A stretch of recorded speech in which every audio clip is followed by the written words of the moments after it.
Hi guys, and welcome back to Tangy Tea of Life. I'm your host Veronica. We have a special guest sitting at the table tonight, Miss Redina Simon McQueen. Welcome back, Miss Redina.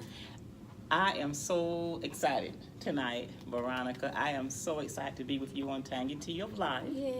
Yes, and just know that since I was last on, there are individuals that are still asking questions, still interested, and have been, informed even the more as you present several topics, to us in the community. Love it. Thank you so much. And I'm so grateful for everyone out there who tuned in to the Tangy Tea of Life every week because we talk about everything on this show. Yeah. And tonight is very, very special. A lot of people are going through this that we're going to be talking about tonight. It's a very serious topic. So that's why I asked Ms. Redina to come back and sit down and educate people on substance abuse. Now, Ms. Redina is a licensed professional counselor, supervisor, licensed addiction counselor, and you have over 25 years of experience, right? Yeah. That is awesome. Yeah. In the arena of counseling, so much happens. And over the course of years, as she said, I've had that experience. I've had experience working inpatient treatment, outpatient in community-based centers. In addition to private practice, I have a private practice that I've operated, and in addition to that, working with adolescents, which I love working with, adults and even families. One of the things, not only just addiction, and we're going to be talking about that tonight with substance use disorders, but mental health. Even physical conditions, whatever the complication is, whatever the disease is, it's a family disorder. And recovery from any of those areas is a family process. So substance abuse, like I said, it is a big deal. It is a very serious disease. It is. It's a brain disease, and we're going to talk a little bit about that tonight. And we're going to even share even more in additional segments. But we're just going to hit the tip of the iceberg, and just want to even take this moment to say we're really excited that Veronica invited us back because this month is very, very special to mental health providers. May is the month that is set aside for mental health awareness, and 2019, we are celebrating 70 years of Mental Health Month in the month of May. Since 1949, May has been the month that has been set aside, and millions of individuals, have been impacted with information that has come through avenues such as the media. In addition to that, special events, and if you stay tuned, everyone, there are going to be tons and tons of events all across your counties in reference to awareness with mental health. And in addition to the media and special events, also screenings happen in the month of May. So we are really, really proud, of celebrating 70 years because people are becoming more and more aware of the need. Right. If there are conditions, with the mindset, it affects the body. If there are conditions with the body, they also affect the mindset. And both affects choices. And that kicks into our topic on tonight about substance use disorders. Now, substance abuse is when you take drugs that are illegal. Absolutely. But now the thing is, there are also prescription drugs that are being misused. And we're going to talk about that a little bit with the progression of substance use disorders to help individuals understand a little bit more how a person may get from point A to point E. All right, because it just doesn't happen overnight, and a lot of times it's not because I want to wake up and I'm addicted to whatever. Right. But there are a lot of things that are accounted and Those contribute to feel-good it. drugs. Those Say feel-good it drugs. started out with a back pain. Your doctor gives you Okay. a prescription for your pain in the back.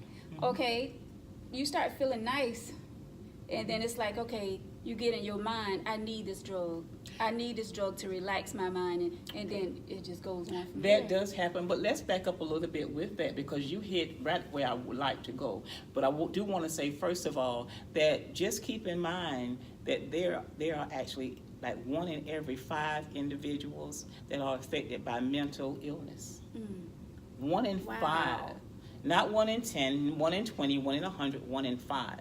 And I said that to say that a lot of individuals that struggle with substance use disorders have what we call co-occurring disorders, meaning that they have two different disorders going on at one time, and one may be more significant than the other, but guess what?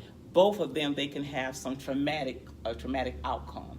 Individuals that are dealing with co-occurring disorders just can't be treated for one. Both have to be treated. Oh, wow. You know, so you may have a person that may have depression and that may be using substance. A person that actually may suffer from schizophrenia and actually may be smoking a heavy marijuana. You're like, what in the world? Well, one of the things that I'll never forget, a patient that I worked with came in and told me, said, Miss Dina, you know, I'm doing really well right now. You know, he was actually having to get a Haldol shot, you know, a shot that will help with the voices that he was actually hearing. But he said the reason he smoked marijuana was to quiet the voices. So can you imagine someone is in your ear and talking 24/7, No. and they're talking loud, and not only are they talking loud, they may be saying some things, you know, in your ear that can be harmful to you. So what he was trying to do was actually quiet the voices, but in essence, because he did different things and made poor choices when he would use substances, you got some people out there in the neighborhood that kind of want to boost your behavior, and his behavior was not so pleasant, and then he found himself even using cocaine. So when he was smoking marijuana, he was smoking, you know, actually laced marijuana, which really took him outside his box. Right. So, you know, and it was more harmful to him, and people didn't even really realize the destruction that was happening to this young man. Now, when he did well, when he was on his medication, it was beautiful. It was beautiful. But when he spiraled down, you saw the wreckage all over everywhere. So going a little bit backwards to what you were saying earlier about those individuals that may be taking prescription medication, I want to back it up and talk about the progression of substance use. And I'm referencing from some Terrence Gorski material, and those that are out there that in the substance use field, they know of that name. You know, he is a guru, you know, with substance use, and has books. One book in particular that I really still love to even use is called Staying Sober. And from that material, you talk about the progression, and it starts out talking about experimental use. There are a lot of people that start off from experiment, just trying something out, you know, try it, you like it. And a lot of times the goal with experimental use is just comes from behind of just trying to fit in with someone else. Right. You want to feel a part of something. Who hasn't want to feel a part of something? Yeah. You know, and a lot of times you do something. Think about smoking the first time, you know, you smoked a cigarette. Think about the first time, you know, you drank some alcohol. You were a teenager. Everybody else was doing it. And as they say, you don't want to punk out. So what you're going to do, you're going to go ahead and you're going to try it out. Some individuals may never try it again. That's the experimental phase. Then you have these individuals that will try it again because they did like it. Right. And it gave them a little surge. And if you will, I'll use the word reward. And even with the material and coming from Gorski, you know, it tells you there are actually 3 primary reasons people use substances. And they are so simple. To relax, to reward, and the last one, where a lot of people fall into that category, escape. Whoa. Yeah. Relax, reward, and you're going to hear me talk about those 3 a little bit more. But again, that first phase is in the progression is the experimental stage. The next stage, when a person continues to do it again because they kind of like the little kick that they had. You ever heard of a person that's a social drinker?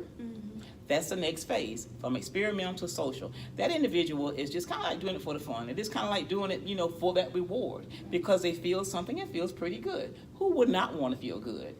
You do have some individuals that are social drinkers. An individual that's a social drinker may drink at a wedding. They may drink at dinner, during Thanksgiving, during Christmas, and you do have individuals that do celebrate and have wine for dinner.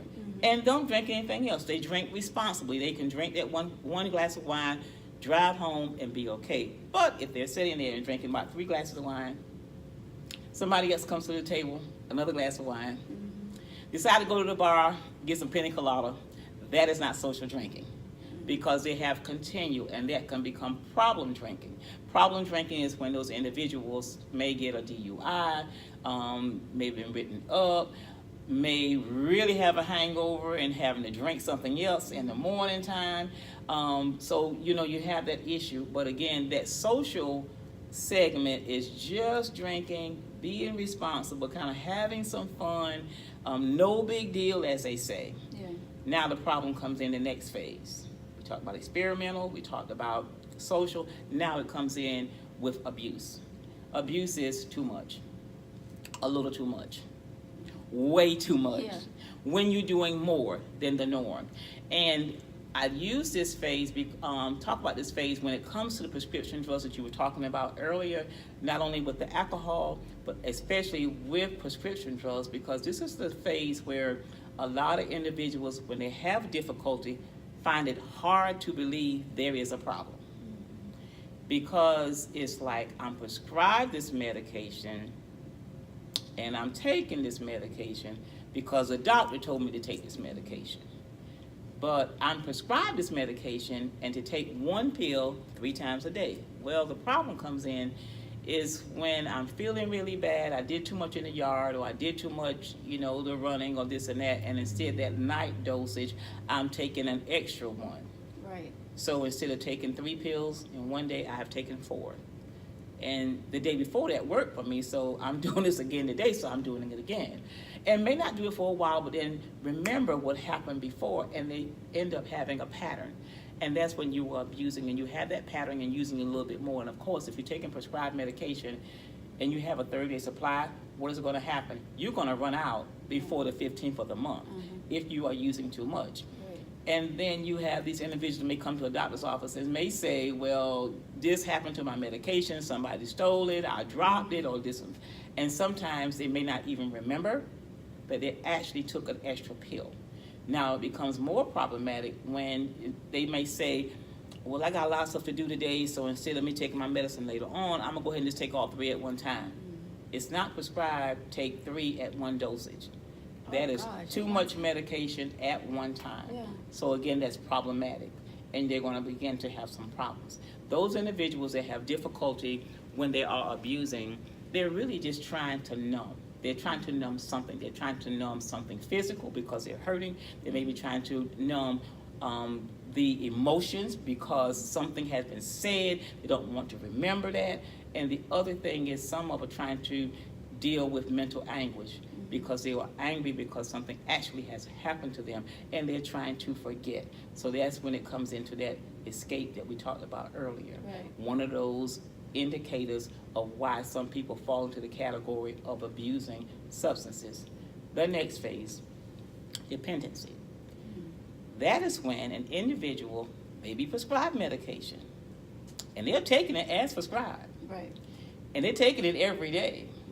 But the problem comes in when the doctor is saying that they have been on this medication for quite some time, and they have become concerned, and they want to wean them off. They want them to back up. So they are saying, instead of you taking this 4 times a day, we're going to go ahead and say, let's take it 3 times a day and stagger your time. That individual is going to dispute the doctor and say, absolutely not. That individual is like, okay, something's wrong with this doctor, I'm going to change doctors. Yeah. So they may even do what we call doctor shopping.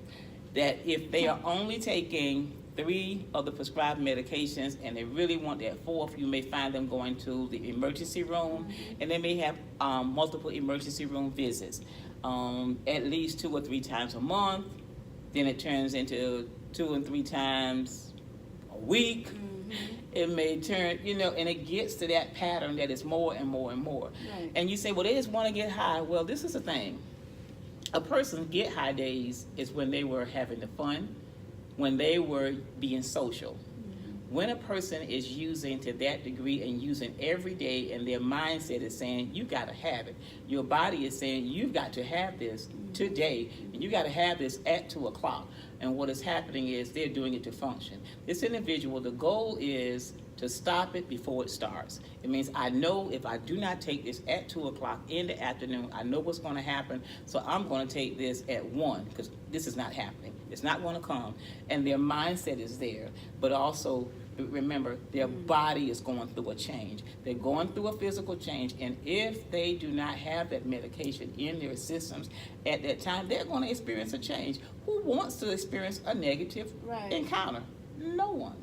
So what am I saying? Are we giving excuses for individuals that are struggling with substance use? No, we're not, but we're just trying to help the community understand a little bit better what's going on with that person. Some say, well, it's mind over matter. Well, it's mind over matter, and put the combination in there, the body also. Right. Because your body is telling you you're hurting, and you're going to do something with that body because you don't want to feel that pain. Your mindset is having these reoccurrent dreams. Something is going on. And we talked before about PTSD, post-traumatic stress disorder. When you are having major nightmares, and when you are experiencing night sweats, and your person is fighting, even in their sleep, they don't want to feel that. So you may have a lot of ex-military individuals actually drinking a lot. They're trying just to go to sleep to numb that feeling again. The next phase, we went from experimental, we talked about social, we talked about abuse, we talked about dependency, and the next one, addiction. So that's where it cuts with a fine line. And how I define dependency from addiction is some individuals, again, can actually be taking prescribed medication and taking it as prescribed. They refuse to cut down, but they're taking it as prescribed, and they're taking what they need to take. But this is the thing with addiction: by all means necessary, by any means necessary. I'm going to take this. I'm going to take it when I want it, how I want it, where I want it. And I'm going to do whatever I'm going to do to get it. That's a big red flag. Yeah. When it gets to that point, it's not only, when a person is abusing, you may have some family members arguing about it or telling them to cut back, and some of these things are happening, and you have a criteria. And what is happening with the DSM-5, our diagnostic statistical manual that we utilize for the criteria, you have less that you will have to meet. We have a mild, moderate, and severe, when it comes to diagnosing now the dependency. And when that does happen, of course, you're not going to have as many criteria to meet with abusing, but you're going to have quite a few when it comes to dependency. And an individual has to have at least 9 is 11, of the criteria, 7 out of the 11. Individuals now not just having family members saying, you shouldn't be drinking, they're drinking, and they're spending a lot of time in getting the alcohol, or they're spending a lot of time in getting that substance, whatever that substance is. Not just the time, but the difference between the abuse versus the dependency is there's a withdrawal. When that is not in that individual system, they're going to have some complications in their physical body. In addition to that, they have increased tolerance, meaning that it takes more for them to feel how they would like to feel if they are using a substance. And that's very, very important, because, again, you're going to see them using more.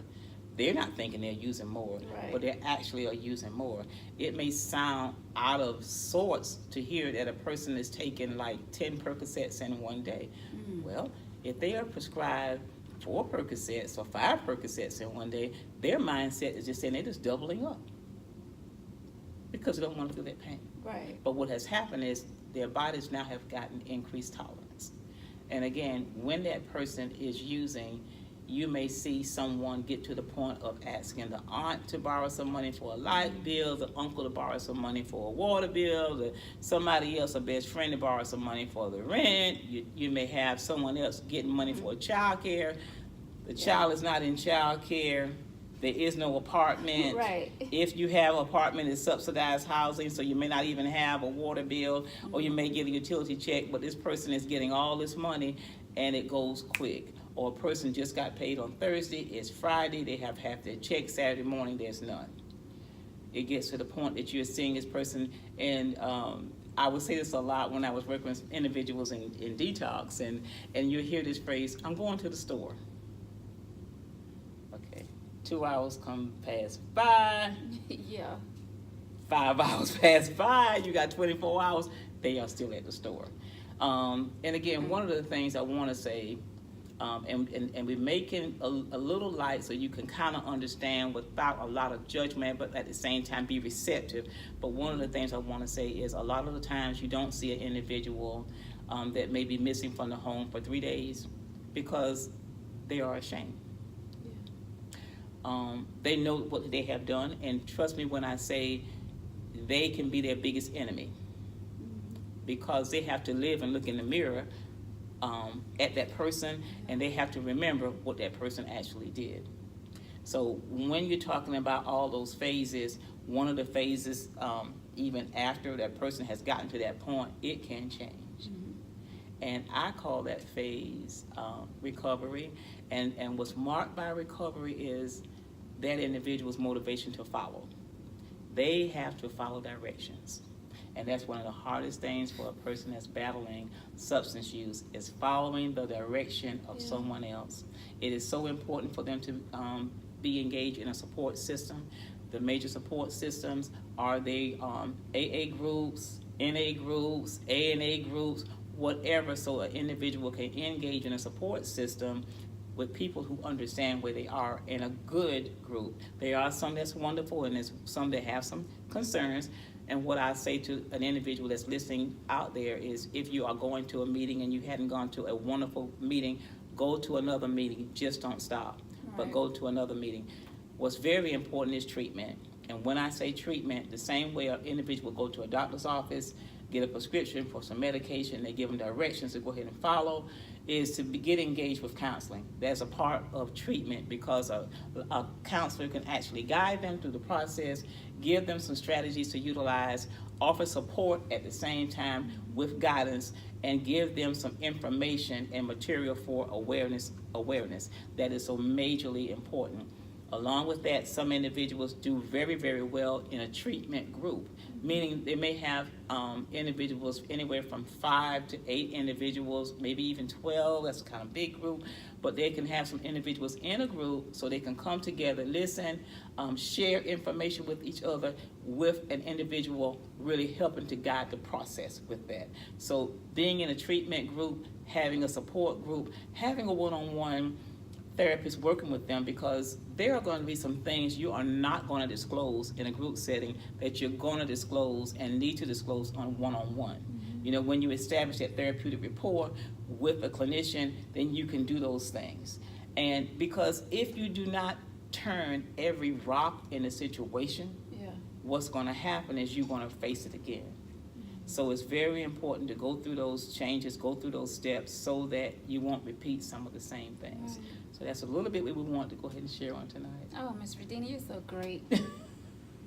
Now, what do you think? I love having Ms. Redina here because I don't have to do that much talking. Ms. Redina holds it down.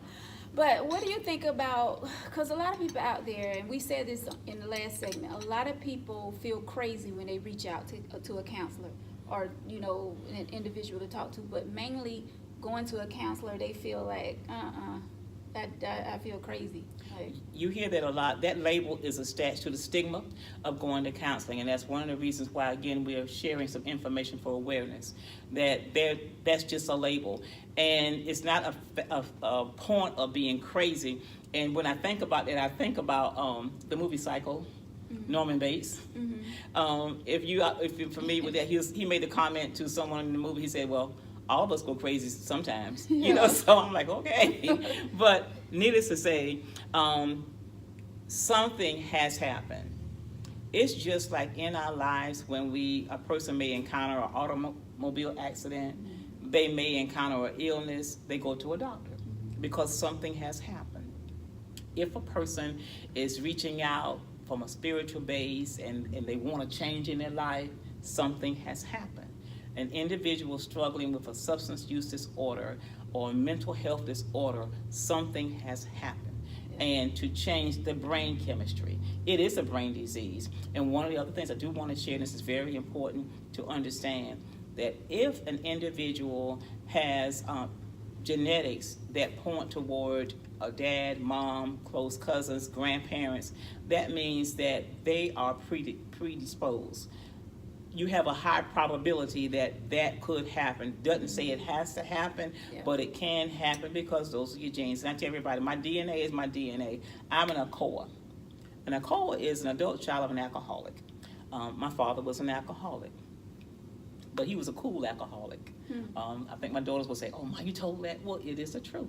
He was a cool alcoholic. He did stop drinking, but sad to say, it was too late. My father did not drink every day. He drank most of the week, but I never knew it. We never saw it in the home. My father was a binge drinker. And the problem was he drank too much on the weekend or on a Friday. His day to drink was a Friday. That's the end of the week, and that's when he would drink. But the problem would be he would be in the bed most of Saturday, getting over what happened on Friday, still kind of getting it together on a Sunday, and he died from cirrhosis of the liver. I would never forget that, but at the end of the day, he did stop drinking, but he drank for a long time. So it's very important to look at some of those cues and what's happening. Again, genetics plays a big part. Along with genetics, there are 5 actual criteria that builds into any disease. Doesn't matter if it's cancer, doesn't matter if it's addiction, doesn't matter if it's heart disease. First, the disease has to be primary. That means it stands out among everything else. Okay, I'm a diabetic. I can get a cut on my foot, and I go to the emergency room, and they'll treat me for that cut. But when they go down the line and say, anybody in your family have heart disease and this and this and this, and they say diabetic, I'm like, yeah. And they say, have you ever had it? Yeah. Oh, they're going to stop. They're going to check my blood sugar level. Because if my blood sugar level spikes high, they have to check that. That means my diabetes is primary. Okay? So a disease is primary. Genetics, I just explained how it carries over. My father even had 5 brothers, and they were too. And I did not find out until I was an actual adult that I thought about it, when I got older and said, well, it must have been my granddaddy that, used to drink or whatever. My grandmother was an alcoholic. Wow. My grandmother died before 56. My father died before 56. Most of my brothers died before 56. I'm sorry, his brothers died before 56. And I told my daughters, I said, when I turn 56, boy, I'm going to turn it up. I was determined to celebrate because of what happened in my family as a result of my genetics that I had no control. But after I became aware and I became educated about substance use, about alcohol, I had a choice. Now, if I drink, I don't have a choice about how my body's going to metabolize alcohol. I do have a choice about my consumption. So if you don't remember anything else tonight about this discussion, remember there is a choice about what you do. You may not have a choice about how your body responds to what happens. Okay? But you got a choice to make, about what you do. So along with that, we talked about being primary, genetic, chronic. Any disease is chronic, meaning that it's ongoing. And you ever, knows a person that they stop drinking, then they go back, stop using drugs, they go back. It's like keep going back. And it's bad. Every time they go back, it gets worse, meaning it's progressive. It gets worse. So any disease is primary, genetic, chronic, progressive, and the last one, lethal. They can die. Any disease. Those are the qualifiers for a disease. Substance use, can they die? Yeah. They use too much, they can. Over a long period of time. Just like if a person does not take care of themselves, if they have heart disease. So there are things you have to do for treatment, as we said earlier. Going to counseling, getting information, following the path. Exercise and diet are 2 primary changes in anyone's life for any type of disease. Exercise and diet, because you're changing, watching what you're eating, getting that body moving, getting that metabolism going. Those are key factors and key things that are important. So what should family members and friends look out for if they think someone in their life is dealing with substance abuse? Okay. Like, what are the signs? All right. Well, I tell you, an easy way to remember is think about the word CAGE, C-A-G-E. If anyone has told that individual, I think you need to cut down. A doctor, a family member, a husband, a wife, a child, whatever, and they become really concerned about that person's consumption. So that's the C. A, when they are easily agitated, easily annoyed, it's like, oh my goodness, okay, a red flag is going here. It's like it's like anything you say, it's just like gets on that person's last artery. You know, that is a major concern.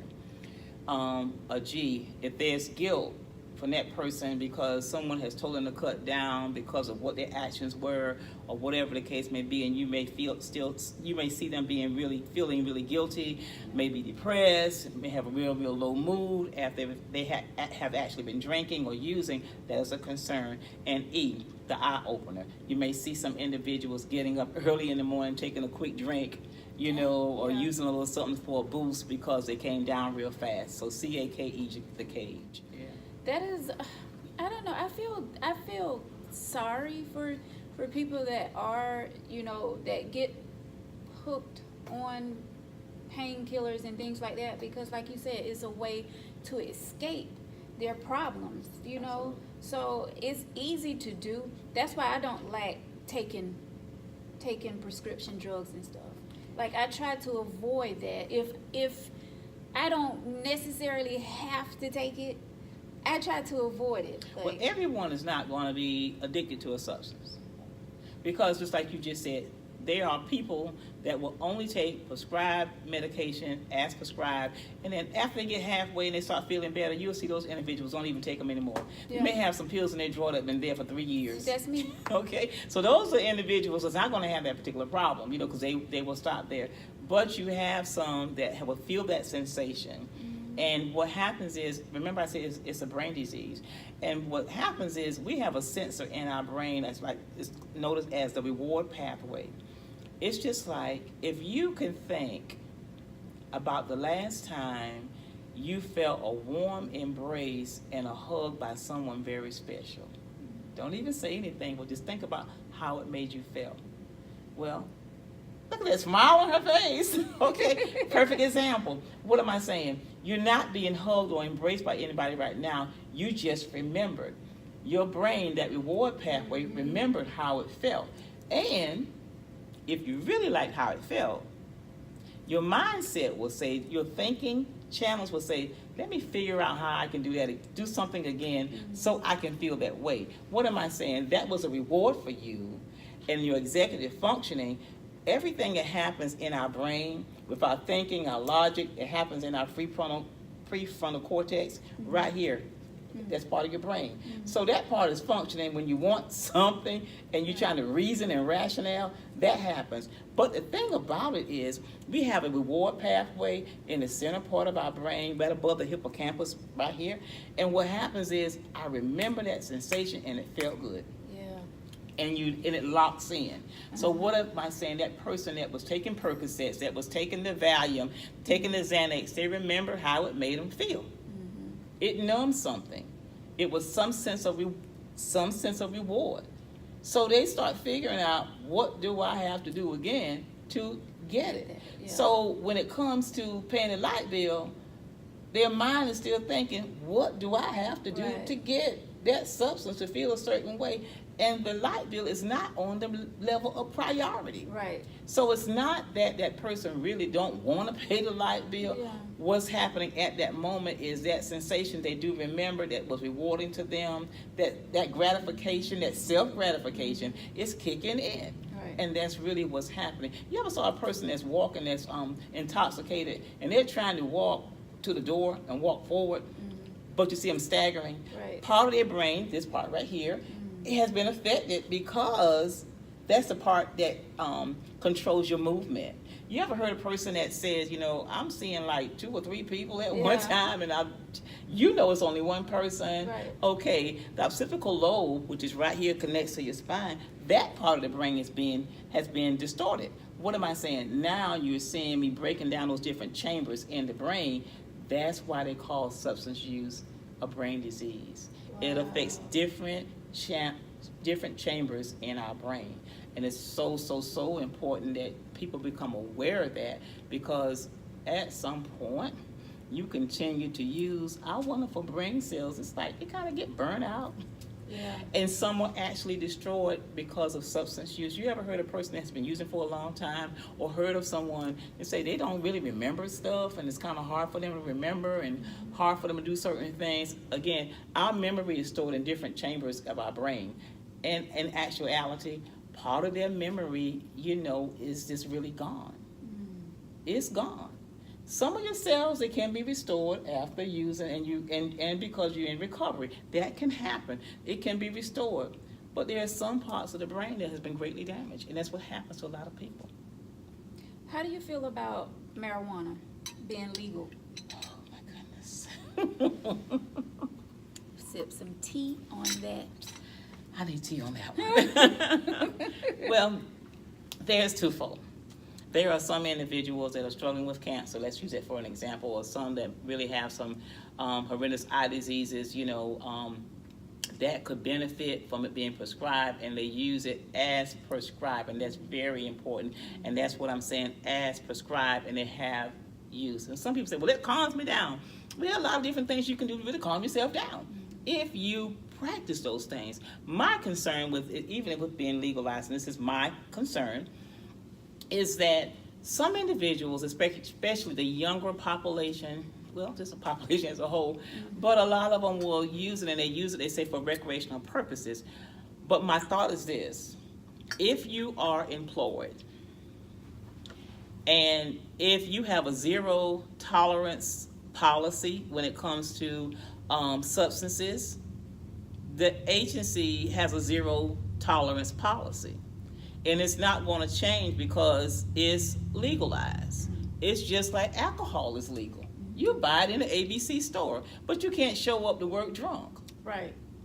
And that's my thought. So you cannot show up to work high because marijuana is now legal. And you can, well, it's legal. They said that I can have it. And what if I get a prescription? Well, is there a legitimate illness that connects to your need for this? Right.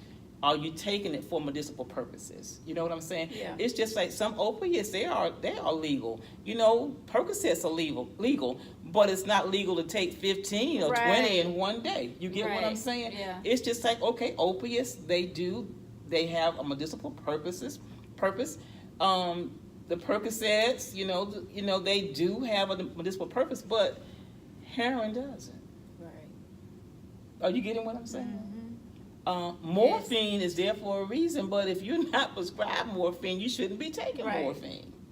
So that's where I really stand, with that. But again, I'm just concerned because we have this epidemic with opioids, that I'm just concerned of what will happen with individuals in the workforce, individuals taking care of their families, individuals that have small children that's in the home, if people are using this and being responsible. Because if you have young people, and it's kind of like we got the population now, they don't do as I say, they do as you do. And if they know you have this, kind of like young people see adults smoke Black and Mild, you see so many teenagers smoking Black and Mild. So it's like a lot of parents, if you're telling them don't smoke the Black and Mild, well, you got it in the house. Right. You follow what I'm saying? Yeah. And you say, well, if people have alcohol in the house and they shouldn't, but most teenagers are not going to be responsible to make that decision. Our brains don't fully develop till we're 21 years of age.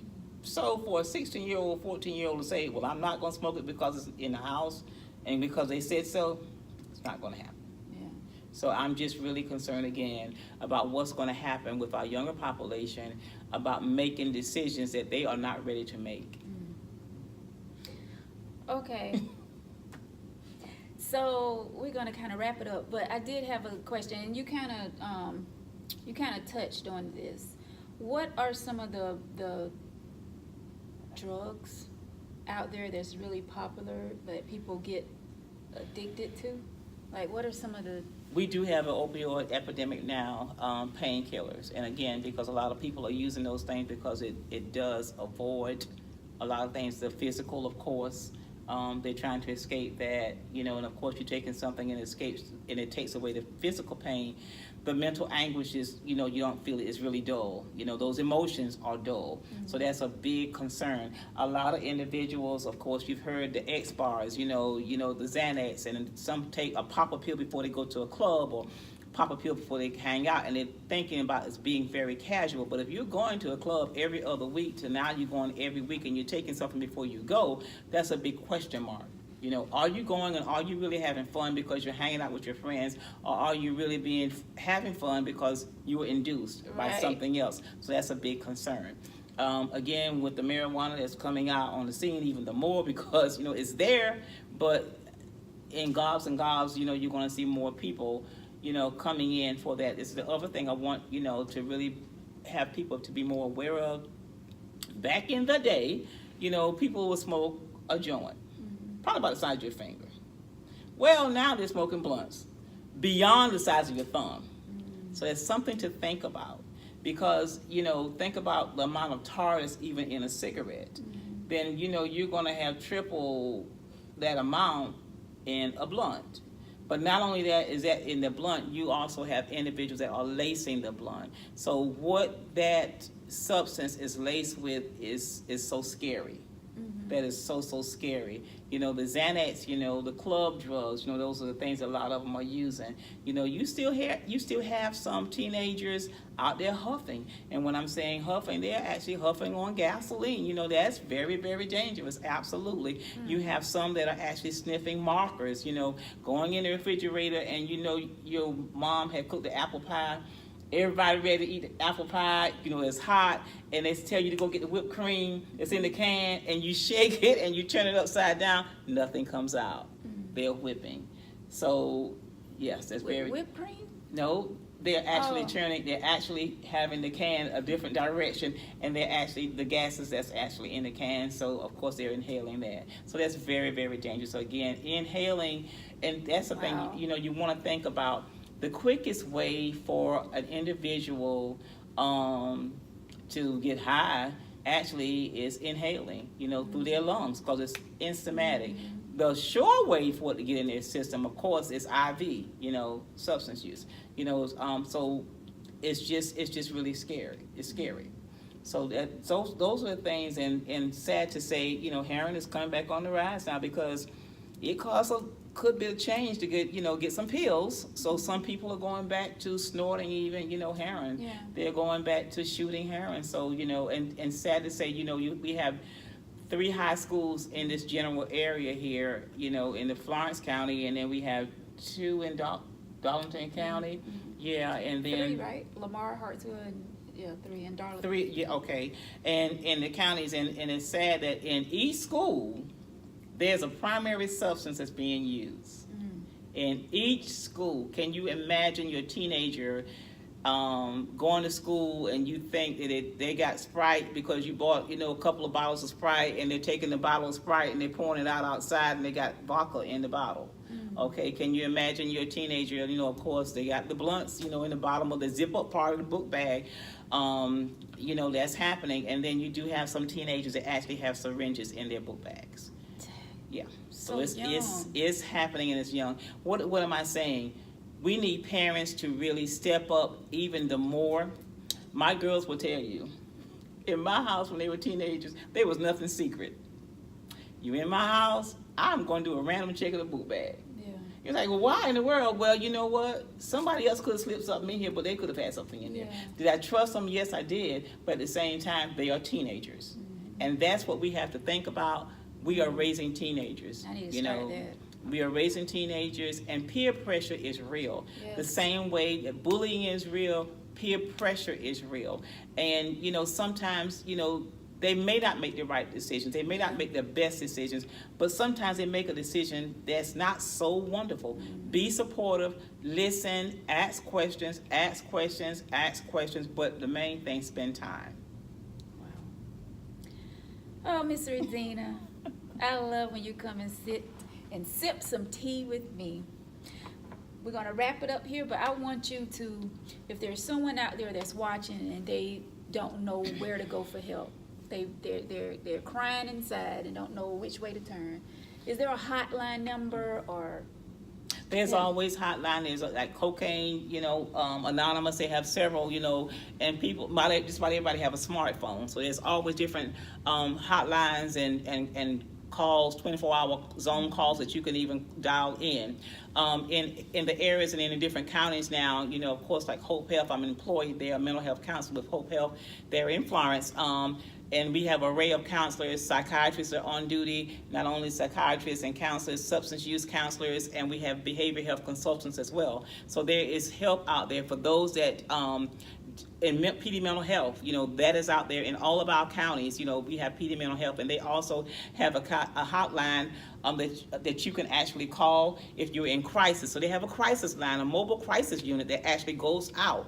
And we'll be talking with, you know, about some specialists from that area as well, hopefully in the future. In addition to that, for those that may say, well, do not want the stigma of, you know, actually going to PD mental health or going to Hope Health or going to a facility, you know, we also have in our area Circle Park here, you know, that's one of our local alcohol and drug commission. Every county has a local alcohol and drug commission, and Circle Park is ours in the Florence County, in the Darlington County. Florence County has the Circle Park. So you'll come from over there. Rubicon, yeah. We have Rubicon in Darlington County. So, and then you also, in the Bishopville area, you have Lee County, you know, has a local alcohol and drug commission. So you may have some that say, I don't want that stigma to going to the commission or going to Hope Health. They are private practice offices all across the gamut. So there is help that is there. You say, don't be ashamed to ask for help, because again, remember, think about it. If you have a medical illness, a physical illness, you would go to a doctor. Right. You would go to a specialist, you know, because you want that kind of help. Mm-hmm. Tell yourself you are just that valuable when it comes to your mental health. Yes. Ms. Redina, thank you so much. You always come with so much information that we all need to hear. And guys, it is Mental Health Month, so Ms. Redina will be back with another topic, hopefully every week in this month of May. I love when you come, Ms. Regina. Thank you so much. Guys, tonight we was talking about substance abuse.